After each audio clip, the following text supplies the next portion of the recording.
It is our third lecture of the chapter Thermal Properties of Matter.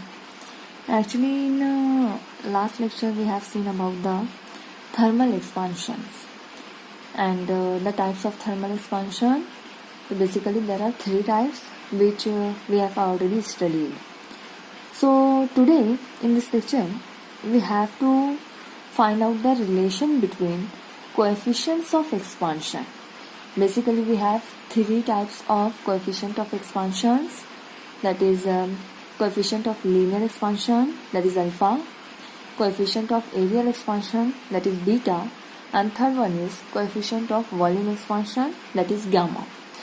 So basically today in this lecture we are going to find out the relationship between these coefficients of expansions, that is relationship between alpha, beta and gamma. We have to find out this. So firstly here we will determine the relationship between beta and alpha, means coefficient of areal expansion and coefficient of linear expansion. तो सबसे पहले अभी हम लोग relation मालूम करेंगे what will be the relation between alpha and beta. Okay, so for this let us consider a plate of side length. Plate हम लोग कंसिडर करते हैं. Let us consider a plate of side length L0 at 0 degree C and length LT at T degree C. क्या किया हम लोगों ने? एक प्लेट कंसिडर किया. Basically we are going to consider a plate of side length L0 कहाँ पर? 0 degree पर L0. नाउ अगर हम लोग इसी को हीट देंगे, टेम्परेचर देंगे, मतलब कुछ टेम्परेचर अगर हम लोगों ने दिया है T0, तो उस टाइम पे लेंथ इंक्रीज हो रही है, एक्सपांड हो रही है, and that length is called as LT. Okay, so अगर हम लोग इतना कंसिडर कर रहे हैं, सो याद करिए हम लोगों ने in the case of linear expansion we have given equation A. ठीक है, तो वहाँ से हम लोग इक्वेशन A को कंसिडर करते हैं. फ्रॉम इक्वेशन A क्या थी हम लोग की equation A? That is LT is equal to L0 1 plus alpha T. ये हम लोगों ने निकाला था लीनियर एक्सपांशन में, जिसे हम लोगों ने दिया था इक्वेशन A. उसी इक्वेशन को भी हम लोग यहाँ पे कंसिडर कर रहे हैं. So it is LT is equal to L0 1 plus alpha T. Okay, अब अगर हम लोग इसी प्लेट का एरिया कंसिडर करते हैं, let us consider the area of the plate. ठीक है, एरिया हम लोग यहाँ पे कंसिडर करते हैं. Area at 0 degree C. Okay, इसे हम लोग कहते हैं A0. ठीक है, और यही A0 बेसिकली एरिया क्या रहेगा? Area is nothing but side square ना. साइड हमारा है L0, तो it will become L0 square. Side square L0 square. ठीक है, अब इसी एरिया को अगर हम लोग कंसिडर कर रहे हैं, if this area is considered at T degree C, temperature हम लोग कंसिडर कर ले रहे हैं, T टेम्परेचर है. So at this temperature the area will be AT. Area क्या कहेंगे हम लोग इसको? Area will be AT. And what is AT? So AT will be nothing but length at temperature T, length square. L square होता है ना T temperature के लिए, इसलिए लेंथ भी T टेम्परेचर के लिए. But here into this equation we have value of LT. So put here the value of LT. So it will become L0. ये स्क्वायर है, मतलब आपको इस इक्वेशन का स्क्वायर लेना है. So it will become L0 square and 1 plus alpha T bracket square. So basically हम लोग देखो क्या कर रहे हैं, यहाँ पे AT की वैल्यू निकाल रहे हैं. सो ये हो जाएगा AT is equal to, now see this L0 square. This L0 square is nothing but area. तो हम लोग इसकी जगह पर पुट कर सकते हैं एरिया A0 और आगे ब्रैकेट है हमारे पास 1 plus alpha T bracket square. ठीक है, give it as equation number 1. इसे हम लोग इक्वेशन नंबर 1 दे देते हैं. नाउ हम लोगों के पास देखो एरियल एक्सपांशन में एक इक्वेशन दी थी हम लोगों ने, equation B. So consider that equation from equation B. And what was the equation B? That is AT is equal to A0 1 plus beta T. ये इक्वेशन हम लोगों की आई थी एरियल एक्सपांशन में, जिसे हम लोगों ने दिया था इक्वेशन बी. ठीक है, इसे दे देते हैं हम लोग equation 2. Now see equation 1 and equation 2. Observe these two equations. These two equations are having same left hand side. This is also 80, this is also 80. If left hand side of equation is same, that means right hand side is also equal to same. So from equation number 1 and 2, from equation 1 and 2 हम लोग लिख सकते हैं, क्या हो जाएगा ये A0 into 1 plus alpha T bracket square, this is equal to A0 1 plus beta T. ठीक है, हम लोग दोनों साइड से इसको अभी कंपेयर कर लेते हैं. So see from here A0 get cancel, 1 plus alpha T bracket square, इसको आप एक्सपांड कर लो. फॉर्मूला हम लोग कौन सा यूज़ करेंगे? A plus B bracket square का फॉर्मूला यूज़ कर लो. सो विद दैट फॉर्मूला इसको एक्सपांड अगर हम लोग करते हैं तो 1 स्क्वायर मतलब 1 plus 2 A into b means 2 alpha t and then plus b square मतलब alpha square T square. This is equal to, इस तरफ हमारे पास 1 plus beta t. So 1 get cancel. ठीक है, अब क्या बाकी बच रहा है हमारे पास?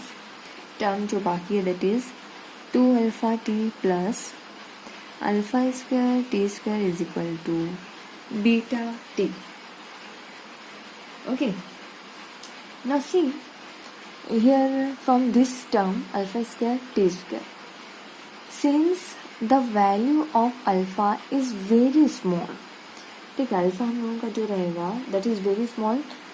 तो अगर हम लोगों का ये वैल्यू स्मॉल है, सो स्मॉल वैल्यू को अगर हम लोग स्क्वायर लेते हैं तो वैल्यू और छोटी हो जाती है. सो basically this term is very very small, so this term can be neglected. तो हम लोग इस टर्म को क्या करते हैं? निग्लेक्ट कर देते हैं. ठीक है, तो इस टर्म को अगर हम लोग निग्लेक्ट करते हैं तो बाकी क्या बचा हमारे पास? The remaining terms are 2 alpha t is equal to beta t. From this equation t get cancel, remaining term will be beta is equal to 2 alpha. क्या आई है हमारे पास value? Beta is equal to 2 alpha, या फिर इसी को आप कह लो alpha is equal to beta by 2. So this is nothing but relationship between alpha and beta. यहाँ से हम लोग बता सकते हैं what will be the relationship between alpha and beta. ठीक है, इस इक्वेशन को यूज़ करो या आप इसको यूज़ करना है, इसको यूज़ करो. सो basically this is alpha is equal to beta by 2. ठीक है, तो this is the relationship between alpha and beta. In the same way we can determine the relation between gamma and alpha. So now secondly we will find the relationship between gamma and alpha. Here gamma is the coefficient of volume expansion and alpha be the coefficient of linear expansion. तो basically अब हम लोग को find out करना relationship between gamma and alpha. So earlier we have used the equation A. So here also we have considered the same equation. So from equation A we have the value that is LT is equal to L0 1 plus alpha t. Okay, ये equation है हमारे पास that is LT is equal to L0 1 plus alpha t. Now if I am going to consider a volume of a cube, basically हम लोग एक cube consider कर रहे हैं. ठीक है, तो अगर मैं उस क्यूब का वॉल्यूम कंसिडर कर ले रही हूँ, volume of the cube at 0 degree C, volume of the cube at 0 degree C is nothing but V0. उसे हम लोग क्या कहते हैं? V0 कहते हैं. And this V0 is equal to volume, basically क्या रहता है? Volume of the cube, side cube. ठीक है, साइड हमारी L0 है तो यहाँ पर हम लोग कहेंगे L0 क्यूब। नाउ इसी वॉल्यूम को अगर मैं कंसिडर कर रही हूँ, if this volume okay after heating और हम लोग कंसिडर कर लेते हैं at temperature T degree C, so it will be VT। Okay, तो VT को हम लोग लिख सकते हैं, this VT is nothing but LT cube, length cube रहेगा, लेंथ कौन सी, एट टेम्परेचर T। ठीक है, and here we have the value of LT, so put this value here, it will become L0 cube 1 plus alpha T bracket cube. ठीक है, and here L0 cube is nothing but V0, so put this equation here, so it will be Vt is equal to V0 1 plus alpha T raised to 3. Give it as equation number 1. देखो हमारे पास एक equation थी in volume expansion, that is equation C. To use that equation, from equation C we have Vt is equal to V0 1 plus gamma T. ये relation हम लोगों ने वहाँ पर देखी थी. Give it as equation number 2. Now observe equation 1 and 2. Both equations are having same left hand side. That means right hand side of these two equations are equal. So compare कर लेते हैं हम लोग from equation number 1 and 2. From equation number 1 and 2 we have, that is V0 1 plus alpha T raised to cube is equal to V0 1 plus gamma T. V0 get cancel. Now इसको आपको expand करना है, 1 plus alpha T cube है, इसको आपको expand करना है. Expansion formula हम लोग यहाँ पे यूज करेंगे a plus B bracket cube. And what is the formula for, यहाँ पे मैं लिख दे रही हूँ a plus B bracket cube. इसका एक्सपांशन फॉर्मूला है a cube plus 3a square B plus 3ab square plus b cube.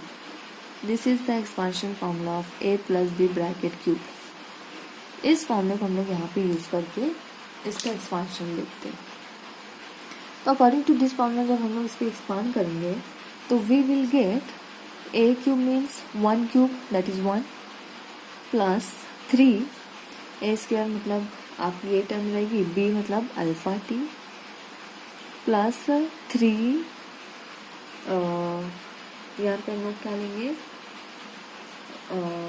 Yes b square लेंगे ना, b स्क्वायर मतलब alpha square T square plus b cube that means alpha cube t cube is equal to here 1 plus gamma t. 1 get cancel. See here this term 3 alpha square T square and alpha cube t cube. अभी मैंने आपको बताया था as alpha is very small so we can neglect this higher order terms. So इस दोनों term को हम लोग निग्लेक्ट कर देते हैं तो रिमेनिंग टर्म हमारे पास क्या बची, 3 alpha t is equal to gamma t, t get cancel that means 3 alpha is equal to gamma. और we can write this equation as gamma is equal to 3 alpha. This will give the value of gamma. और इसी equation को हम लोग लिख सकते हैं that alpha is equal to gamma by 3. आप ऐसे यूज करो या ऐसे यूज करो. और इससे पहले हम लोगों ने देखा था alpha is equal to beta by 2. तो from this two equation we can generalize the value of alpha. So alpha is equal to beta by 2 और it also equal to gamma by 3. So basically these equation will give the relationship between alpha, beta and gamma that are nothing but the coefficients of thermal expansion. Okay, alpha, beta and gamma. तो हम लोग इस equation से basically इसको find out कर सकते हैं. What will be the relationship between these coefficients of thermal expansion.